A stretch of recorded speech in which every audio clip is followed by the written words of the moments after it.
Bonjour tout le monde et merci d'être présents si nombreux avec nous aujourd'hui. Je regarde les petites têtes en bas et puis on est à 150 personnes. On est très contente de vous avoir parmi nous. Je m'appelle Nadia Nafi. Je suis professeure adjointe au département d'études sur l'enseignement et l'apprentissage à la Faculté des sciences de l'éducation de l'Université Laval, au programme en technologie éducative. Et puis, je suis aussi titulaire de la chaire clé.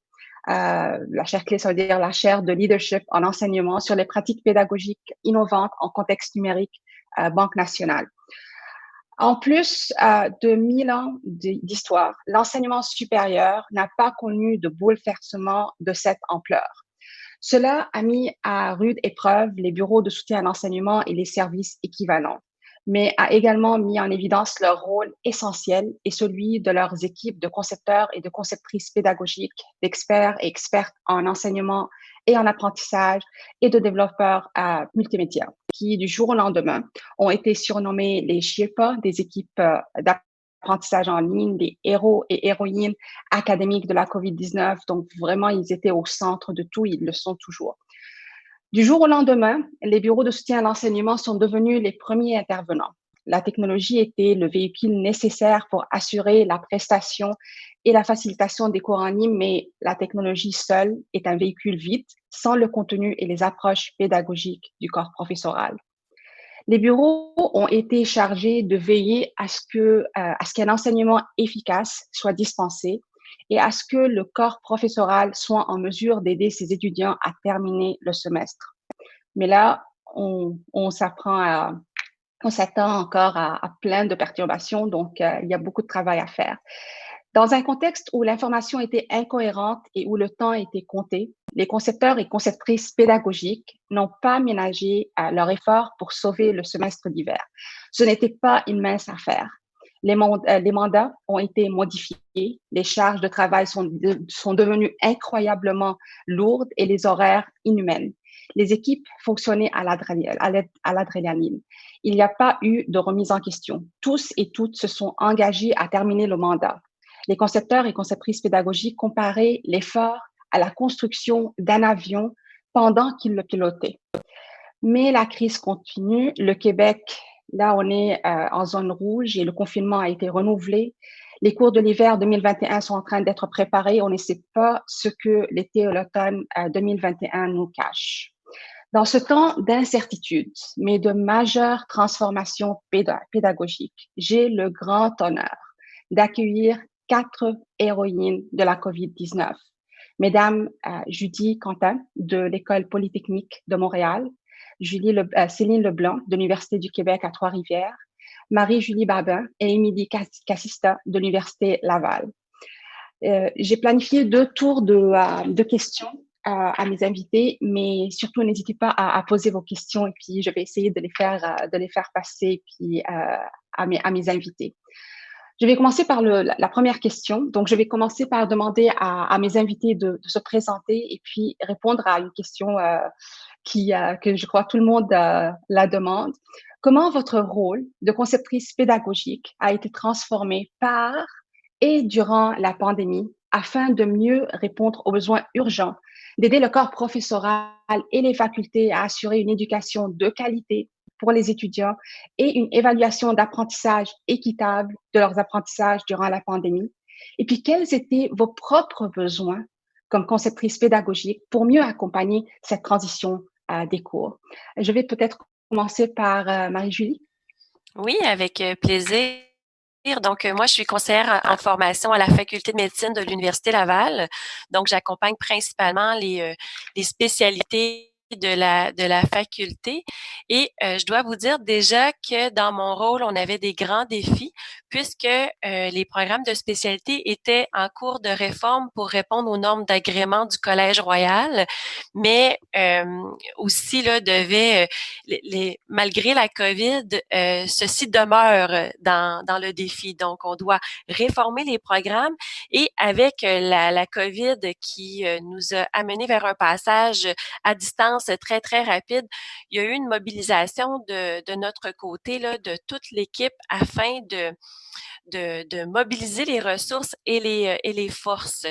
L'Université Laval a fait, par exemple, le choix d'avoir plusieurs outils de visioconférence. Donc, à la faculté, nous, on est une équipe de 8, donc des gens qui sont plus spécialisés en évaluation, en technopédagogie ou plus généralistes, je vous dirais.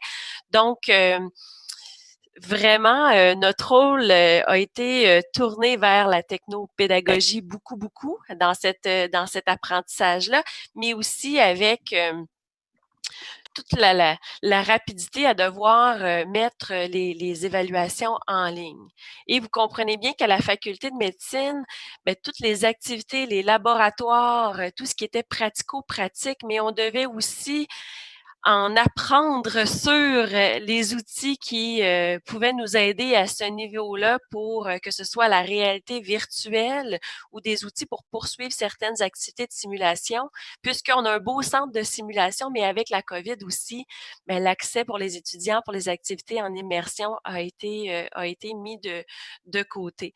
Donc, bien sûr, de mon côté, ben, avec mes collègues aussi, notre rôle a beaucoup changé. Donc, on a dû mettre en place des outils. J'ai eu un peu le rôle, moi, d'accompagner mes collègues conseillers puisqu'on avait des plus anciens, mais aussi des plus nouveaux.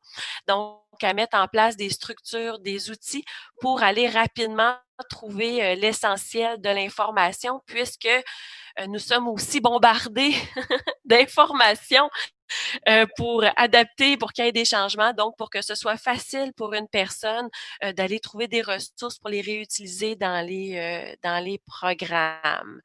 Donc, en ce sens, je ne veux pas trop en dire puisque je veux laisser la parole à mes collègues aussi. Euh, mais ce fut un peu la transformation de mon rôle à moi. Et peut-être avant de passer la parole, vous aviez une sous-question sur nos propres besoins. Donc, je Ouais. vous dirais que moi, les propres besoins que j'ai eus, ça a été de m'allier d'experts, comme par exemple la simulation où on devait faire un passage très, très rapide avec les activités là, qui ne pouvaient plus avoir lieu, mais qui étaient essentielles pour la gestion de crise, la simulation de salle d'urgence et des choses comme ça qui sont difficilement adaptables avec des outils traditionnels. Donc, j'avais la chance d'avoir des collègues, par exemple, qui étaient experts en simulation. Il y a une chaire en simulation. Aussi, ce qui a été très aidant avec les 49 spécialités, c'est d'avoir des équipes qui étaient très disciplinaire avec des gens qui étaient autant en soins intensifs, médecine d'urgence, anesthésie, pédiatrie et de mettre ces gens-là ensemble pour travailler à des projets communs. Donc, s'il y avait des cas de COVID dans un milieu clinique où les personnes étaient plus disponibles, c'était très facile de reprendre le leadership avec d'autres membres de l'équipe. Donc, ça a été beaucoup aidant. Et le volet aussi partage, expertise partagée, développement de matériel commun avec mes collègues, mais aussi avec l'université et d'autres facultés ont été pour moi très aidants pour m'aider dans mes besoins de poursuivre nos activités. Merci beaucoup, Marie-Julie. Judith? Oui, bonjour. Judith Quentin, je suis conseillère pédagogique à Polytechnique Montréal. Alors, chez nous, la façon dont notre rôle s'est transformé, bien, tout d'abord, j'ai dû prendre l'intérim dans la pandémie, donc ça a passablement transformé le rôle. Mais comme on était en rupture de personnel, en fait, il nous manquait 2 collègues. Bon, ben, j'ai dû quand même assumer le rôle de conseillère pédagogique dans la pandémie. Chez nous, comme chez vous, Marie-Julie, on est une équipe composée de généralistes et de concepteurs pédagogiques. Donc, les généralistes sont passés au rôle de technopédagogues. Puis, à Polytechnique aussi, on n'a pas une grande tradition d'enseignement à distance. C'est-à-dire qu'on offre un certificat à distance depuis un certain temps, mais les autres programmes, notamment au baccalauréat, il n'y a pas de grande tradition d'enseignement à distance. Donc, tout le monde devait passer à distance en 2 semaines.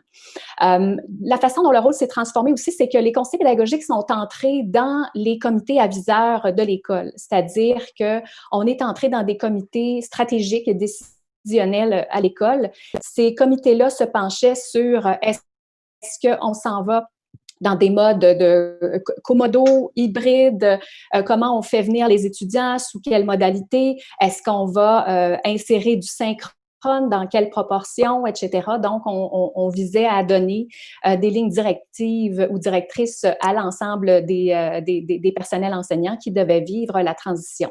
On a également joint les équipes techniques pour comparer des plateformes, donner notre avis là-dessus.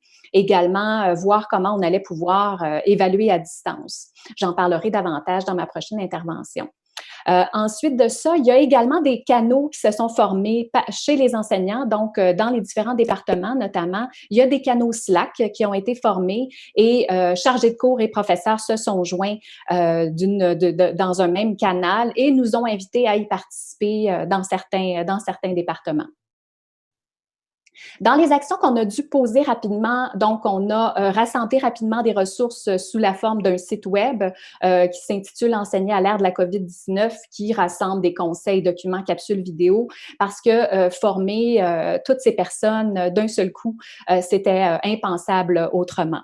On a aussi proposé un processus de transformation basé sur le concept d'alignement pédagogique, mais sur 4 grands piliers. On en a ajouté un. Donc, se rappeler c'est quoi les cibles d'apprentissage essentielles de notre cours. Après ça, explorer avec les personnes les activités d'apprentissage qui sont possibles dans le contexte et qui sont cohérentes avec les cibles d'apprentissage.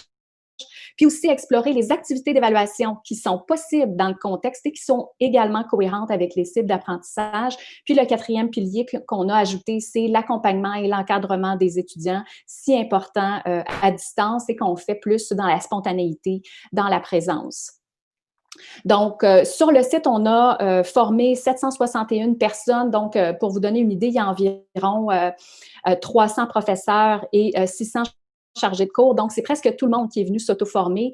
Sinon, on a offert 35 formations entre mars et septembre pour former les gens de l'hiver, de l'été et éventuellement de l'automne qui sont en fonction actuellement. On a offert également de l'accompagnement personnalisé. On a dû aussi offrir des lieux d'échange informels, par exemple sur les heures du midi, parce que les gens n'avaient plus de discussion de couloir si utile dans un tel contexte.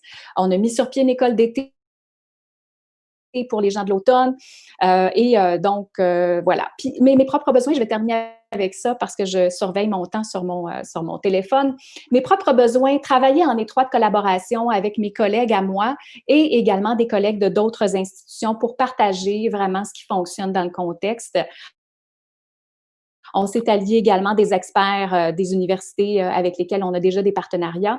Puis surtout, le besoin de faire éclater les barrières hiérarchiques avec la direction de Polytechnique, ce qui a été effectivement le cas. Et je crois que ça fera partie des héritages très précieux pour moi qui vont rester après la COVID. Et voilà, prendre des vacances était également un besoin au terme de cette folle aventure. Les vacances vont être une priorité, absolument. Moi, j'attends Noël.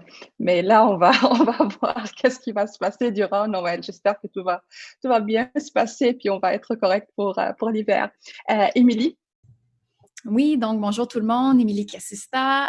Pour ma part, en fait, je travaille dans un centre de services partagés à l'Université Laval qui dessert 5 facultés, donc un bassin de près de 800 enseignants. Puis, je suis à la tête d'une équipe. En fait, on est 4 conseillers pour ces 5 facultés-là. Et essentiellement, notre rôle à l'université, en fait, il y a le service de soutien à l'enseignement qui offre Pan-Campus des formations. Et quand on arrive chez nous, en fait, c'est vraiment un service de proximité, ce qui veut dire qu'on fait essentiellement l'accompagnement personnalisé avec chaque enseignant. De un, ce qui a changé, le nombre de demandes. Donc, c'est sûr et certain qu'habituellement, c'était par choix que les gens venaient nous voir. Là, il y avait un peu plus d'obligations qui étaient là.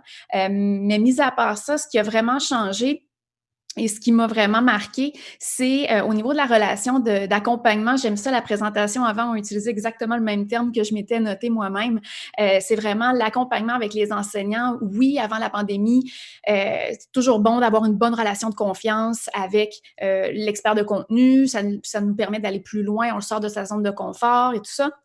Mais là, en temps de pandémie, comme conseiller, on était pratiquement les premiers répondants, la première ligne. On était les seuls ou presque avec qui ils pouvaient communiquer de peur d'être jugés. Puis là, je rapporte des propos, d'être jugés par les pairs, d'être jugés par la direction d'unité. Ce qui fait que finalement, nos rencontres pouvaient durer 1h30, 2 heures parce que la personne était en pleurs, en colère. Et donc, il y avait toutes sortes de gestion de crise, gestion d'émotions à faire là-dedans. Et ça, c'est un aspect, mesdames, mes collègues, vous me confirmerez, moi, dans ma formation en technologie éducative, j'ai jamais été préparée à ce genre de situation-là. Donc ça a été vraiment un plus. Puis, mais pas un plus, mais quelque chose de plus à considérer. Et on n'avait pas le choix de gérer ça avant même d'aller de l'avant avec la transformation des cours. Sinon, puis j'en ai que ça a été le cas, ça a été vraiment un bloquant, puis à chaque rencontre, ça avançait pas parce qu'il était tellement paniqué par la situation que ça fonctionnait pas.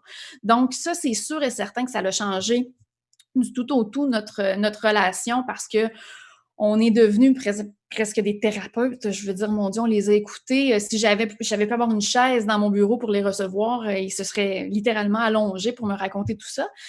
Donc ça, c'est sûr que ça a vraiment changé. Puis à ce moment-là, nos propres besoins, je vous dirais qu'en termes d'équipe, ça a été de gérer pardonnez-moi, les cas comme ça qui étaient plus graves pour essayer de se répartir le poids, la charge de travail parce que nécessairement, on essayait rapidement de répartir les demandes sans trop savoir le genre de personnes qui étaient à l'autre bout. Puis ça, mais ça a été vraiment un besoin parce que habituellement, on y va un peu au feeling, comme on le pense. Mais là, des fois, il a fallu réajuster le tir. J'ai des collègues qui me disaient, OK, moi, je lève la main, j'en ai trop qui demandent trop.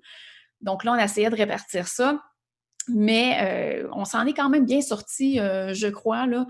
On pourra parler dans la prochaine question de la suite, là, mais ça a été vraiment un gros changement. J'allais dire, j'espère qu'après la pandémie, ça va redevenir peut-être un peu plus à une relation de confiance, une relation plus saine, disons ça comme ça. Merci beaucoup, Émilie. C'est super intéressant, les partages jusqu'à présent. On voit toute la dimension des interventions que vous avez faites pour la communauté, en termes de communauté, le groupe tout entier, mais aussi la personnalisation des services que vous avez donnés. Et puis, ce côté humain qui était vraiment au centre de tout, l'empathie, l'écoute, l'attention à tous ces différents détails.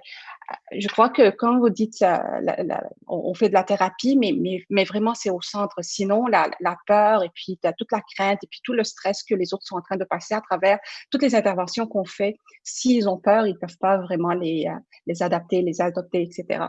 Merci beaucoup, Céline. Oui, merci. Mais bonjour tout le monde. C'est incroyable quand même de constater à quel point, malgré le fait qu'on avait des rôles assez différents avant la pandémie, on se retrouve à faire un peu tous la même chose en contexte de pandémie. Donc, pour ma part, je suis conseillère, mon vrai titre, c'est conseillère pédagogique en technologie éducative au bureau de pédagogie et de formation à distance de l'Université du Québec à Trois-Rivières. Le bureau de pédagogie et de formation à distance fait partie du service informatique. Puis il faut savoir qu'on est un service qui est centralisé. Donc, nous, on est vraiment à côté de la technologie qu'on utilise, au fond. On fait partie de cette équipe-là, ce qui peut être un plus là, dans un contexte comme celui qu'on vit actuellement, là, bien entendu.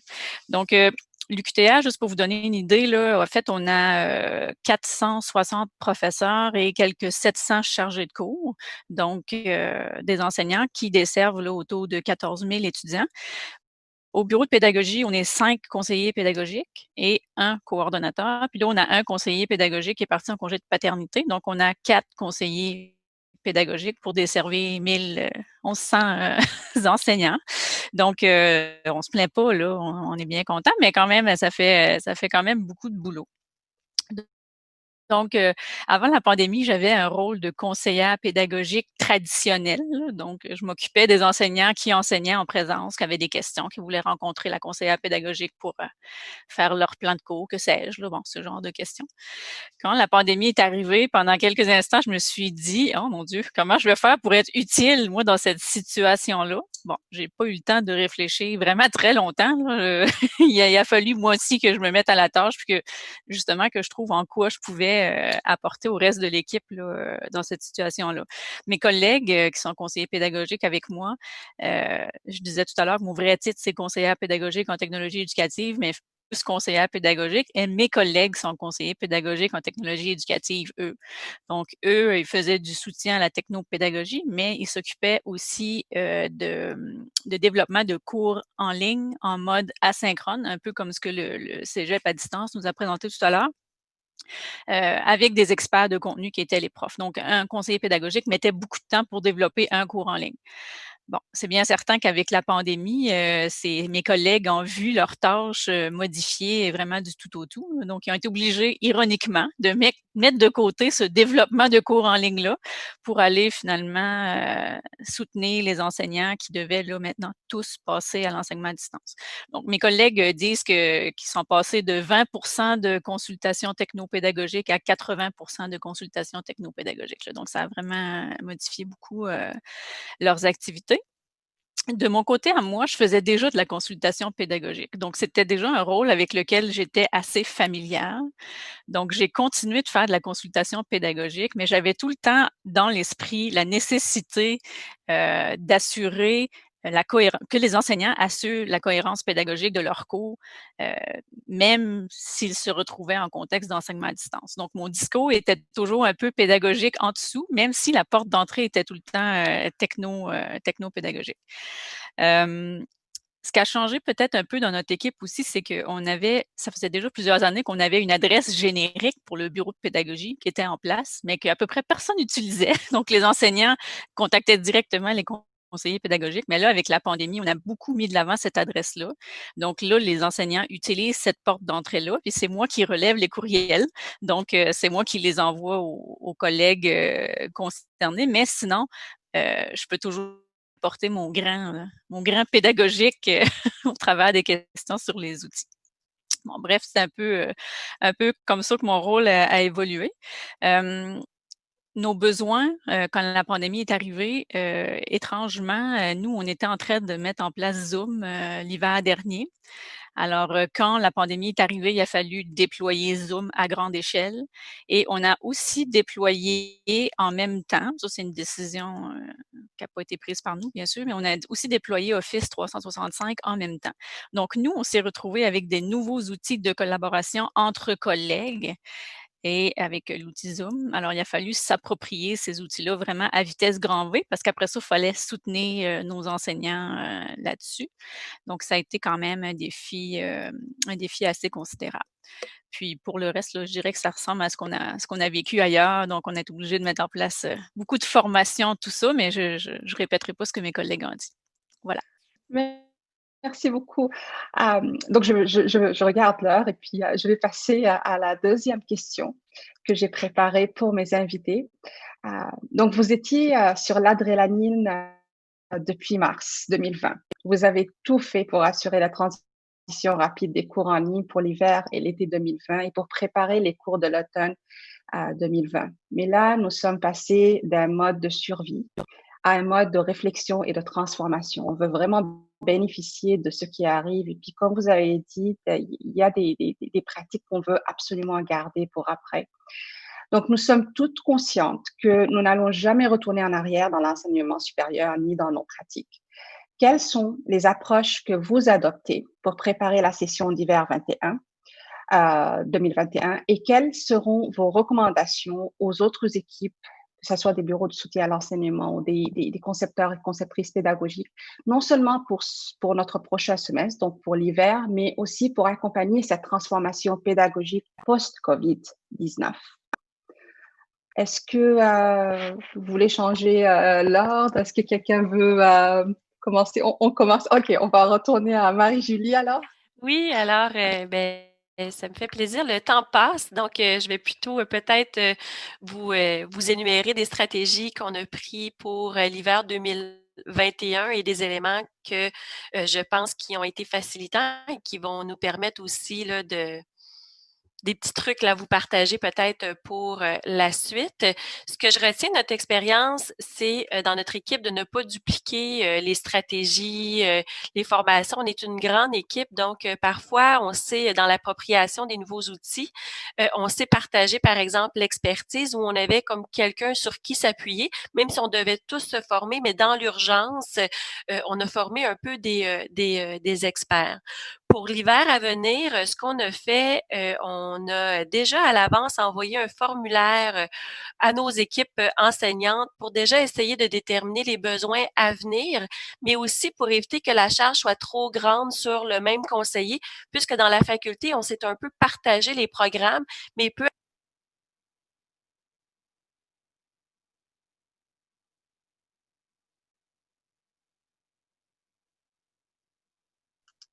Là, il y a plus de son, n'est-ce pas? excusez-moi. Ah, OK. Excusez-moi. Donc, Donc, on est arrivé à, vous étiez en train de partager et puis s'assurer que vous aviez les besoins oui, bon, à ben l'avance. parfait. Donc, ceci étant fait, puisque souvent, nous, on travaille en fonction, nos tâches sont partagées avec des programmes et il peut arriver que les tâches soient beaucoup plus grandes pour un programme qu'un autre. Donc, déjà, pour un petit peu prévoir les besoins, nous avons mis en place des modules d'auto-apprentissage où plutôt que nous de prendre ce temps-là pour former, donc on regroupait tout le monde ensemble, ça devenait des séances pour expérimenter, qui était la principale inquiétude de nos enseignants. Donc, on leur donnait une formation, mais ils restaient toujours aussi nerveux puisqu'ils n'avaient pas mis les mains à la pâte. Comme dans notre cas, les médecins sont occupés, difficile de développer du matériel. On a souvent impliqué des étudiants dans le développement des stratégies mises en place ou du matériel. La collaboration entre les services, de valoriser les bons coups, les bonnes choses qui se font, aide vraiment fait moins peur un peu et permet de voir les possibilités peut-être aussi pour les autres programmes. La collaboration, on en a parlé aussi et je dirais qu'en termes de CP, on l'a nommé tout à l'heure, là, mais les tâches, le nombre d'heures et tout ça était un peu fou. Je dirais de se donner une bonne hygiène de travail, puisque si on va bien, probablement que ça ira beaucoup, beaucoup mieux aussi pour les gens qu'on accompagne.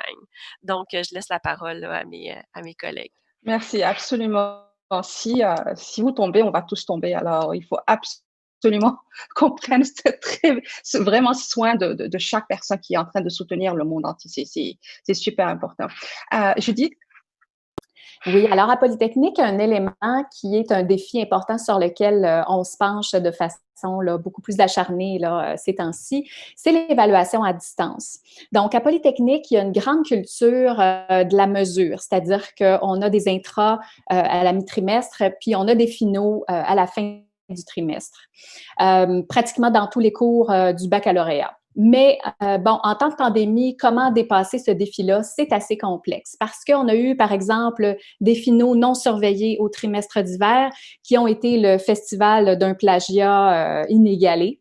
Ensuite, on peut également surveiller à distance les examens par des outils comme ProctorU ou chez nous ProctorExam qui est utilisé au certificat, mais ça indigne également les personnes parce que ça leur semble être un outil intrusif. Ensuite de ça, si on fait déplacer les personnes en zone rouge, c'est encore embêtant. Donc, on est en train de se pencher là-dessus. On a notamment documenté abondamment l'examen oral à distance, qui est qui est un format très commun en Europe, qui est très peu commun en Amérique. Donc, on a documenté cette pratique-là pour qu'elle puisse être mise en place et je vais partager dans le chat le document qu'on a développé à Polytechnique. Et également, on est en train de se pencher sur l'examen collaboratif, qui est utilisé beaucoup dans l'Ouest canadien, dans les facultés de génie. Et on va faire un projet pilote à partir du mois de janvier avec des professeurs volontaires pour expérimenter cette façon de faire-là. On est également en collaboration là-dessus avec l'Université Laval là, et des chercheurs qui s'intéressent à l'évaluation des apprentissages. Et puis, on fait également appel à la créativité des étudiants puisque ce sont eux qui sont évalués et qu'ils sont toujours très créatifs, imaginatifs et en fait, à Polytechnique, quand quand on fait appel à eux, on se rend compte qu'ils ont quelque chose à dire, ils sont nuancés, ils sont capables de nous aider. Donc, on organise avec eux un World Café le 12 novembre pour réfléchir à la question de l'évaluation à distance, pour savoir de leur part quelle serait une évaluation juste, équitable, qui encouragerait leur intégrité dans un tel contexte. Et puis, on va leur mettre les contradictions avec lesquelles on doit composer. Puis, on va voir s'ils ont des propositions à nous faire. Puis, peut-être qu'ils vont pouvoir réfléchir à l'extérieur de la boîte. Et puis, nous, à Polytechnique, en fait, quand les étudiants prennent la parole, ils sont toujours très écoutés. Et puis également, on est en train de développer des recommandations à long terme pour l'enseignement à distance. C'était un chantier qui était amorcé avant la pandémie, mais là, on sent qu'il est temps de mettre des éléments plus normés autour de qu'est-ce qu'un cours à distance à Polytechnique, avec notamment en privilégiant, par exemple, une réflexion sur le design pédagogique avec un conseiller avant de le déployer entièrement.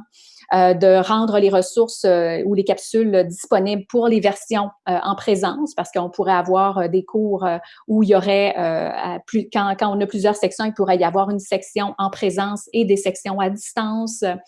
Et d'adapter également l'offre de services de Polytechnique aux étudiants à distance, que ce soit le recrutement, le registrariat, la bibliothèque, le service aux étudiants. Donc, tous ces services-là doivent également faire une nouvelle proposition dans un contexte à distance qui est, bon, peut-être de plus en plus la norme au final. Voilà, merci. Merci beaucoup, Judith. Vraiment, l'évaluation, c'est un très gros défi. Je sais, quand je parlais avec McGill durant l'été, ils ont décidé depuis le début de ne pas faire de proctoring. Cette surveillance-là était un non-non depuis le début. Et puis, mes discussions avec ce qui arrive là présentement avec les différents centres, on me disait que le problème, maintenant qu'on a différentes évaluations, parce que là, on essaie de s'éloigner des midterms et puis des finals, et puis on sépare ces différentes évaluations, la charge de travail aux étudiants est devenue encore plus lourde. Donc là, on est passé de gros examens à une surcharge de tous ces petits examens, et puis les étudiants sont en train de... Donc, vraiment trouver l'équilibre, savoir quels sont les objectifs de l'évaluation, vraiment travailler sur la stratégie d'évaluer les étudiants, leur apprentissage, pourquoi on les évalue, etc. Et puis toute la rétroaction. Donc, c'est un gros défi. Merci de l'avoir mentionné. Céline? Oui, et il y avait Émilie aussi, mais je peux y aller rapidement. Merci, Émilie. Ah, il n'y a pas de problème. Je vais faire ça vite. En fait, pour l'avenir, au fond, pour la suite, pour l'hiver, nous, avant la pandémie, on avait déjà des activités comme on avait une communauté de pratique entre enseignants, on avait du mentorat entre enseignants, bon, les activités d'accueil et de formation au nouveau, ça, c'est sûr. Donc, peu après que la pandémie ait commencé, ça m'a semblé important de reprendre ces activités-là, mais en mode distance, bien entendu, chacun chez soi, mais de préserver ces activités-là qui étaient vraiment de type pédagogique, de les préserver pour qu'on puisse là, les poursuivre. Pour moi, ça me paraissait important. Donc ça, c'est des choses qui vont continuer parce qu'il faut ramener là, la pédagogie vraiment au cœur des préoccupations. Puis je pense que les enseignants plusieurs sont rendus là parce qu'ils ont expérimenté là, l'enseignement à distance. Donc là, on est rendu dans d'autres sortes de questionnements. J'espère vraiment qu'on va être capable de garder j'ai juste le mot vibe là, en tête, là, mais cette espèce d'air d'aller là, de questionnement là, qu'on retrouve chez nos enseignants. J'espère tellement qu'on va pouvoir garder ça, puis continuer d'en discuter, continuer de les avoir avec nous, continuer de les interpeller. Ça, c'est vraiment mon souhait. Puis, ce que j'aimerais aussi, c'est qu'on trouve un moyen de les valoriser parce que j'ai l'impression que les enseignants ont travaillé tellement fort. Vous avez souligné notre travail comme conseiller pédagogique, mais nous, on est là pour les accompagner, mais ce sont les enseignants qui font tout le travail. Donc, il y en a qui ont vraiment travaillé fort et qui se sont surpassés. Donc, je pense qu'il va falloir essayer de trouver un moyen de les mettre en lumière, de les valoriser, de leur donner l'occasion de partager avec leurs collègues. Là. Donc, moi, ça va être mes préoccupations pour l'hiver prochain. Voilà. Merci beaucoup, Céline. Émilie? Je vais y aller vite, parce que je vois qu'il reste vraiment pas beaucoup de temps, c'est pas grave. On a 2 minutes. Alors. 2 grosses minutes. Je vais en prendre une, je vais te laisser l'autre. En fait, là, je reviens un peu à la notion de relation humaine. Je comprends qu'on on a l'impression d'être passé à autre chose, mais la situation va quand même se poursuivre. Puis il ne faut pas oublier qu'il y a des enseignants qui ont des grosses difficultés avec la technologie. J'ai donné une formation sur comment rédiger un courriel à une enseignante qui ne savait pas comment ouvrir Outlook. Donc, elle, d'aller enseigner en classe virtuelle, ça a été tout qu'un défi, qu'un stress. Puis, on a eu besoin d'un technicien à chaque début de cours parce qu'elle n'était pas capable d'avancer. Donc, c'est de garder quand même en tête qu'il y a cette clientèle-là, pardon du terme clientèle, mais qu'il y a cette proportion-là des enseignants, disons ça comme ça, qui ont encore des grosses difficultés. Puis ces gens-là, il ne faut pas les oublier parce que c'est souvent eux qui vont se mettre de la pression, qui vont se dire « je ne suis pas capable de faire comme les autres, puis je veux, puis ils font des erreurs, etc. » Donc, ces gens-là, il ne faut pas les oublier. Mais à l'autre bout du spectre, il ne faut pas oublier les enseignants qui, eux, effectivement, sont rendus plus loin. Je pense notamment chez nous, on commence à... Puis je pense que Marie-Julie en a peut-être entendu parler aussi. On commence à avoir des lightboards sur le campus pour des enseignants qui veulent aller plus loin, tout ça, mais non plus, il ne faut pas les oublier. Donc là, on est rendu, je dirais, à l'hiver, au lieu d'y aller de manière généraliste, de dire on essaie d'outiller tout le monde à peu près de la même façon, bien là, c'est d'essayer de s'adapter un peu plus peut-être, qu'on peut se permettre cette différence-là dans l'accompagnement. Mais faut absolument garder en tête. Puis oui, je m'étais noté le mot bienveillance qui vient un peu rejoindre la reconnaissance de Céline. Donc, de penser à ces gens-là, de les rassurer, de les féliciter pour les petits pas qu'ils vont faire ou les gros pas. Puis effectivement, leur donner de l'espace là, pour les uns les autres se féliciter aussi. Là. Merci beaucoup, Émilie. Donc, moi, je vais rapidement vous remercier, Marie-Julie, Émilie, Céline, Judith, pour accepter mon invitation pour cet échange-là. Je veux aussi remercier la grande invitation de l'équipe des journées numériques de nous avoir aussi donné cet espace-là d'échange.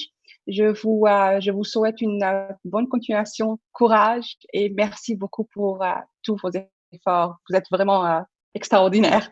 Donc, merci beaucoup. À vous aussi également pour cette discussion intéressante.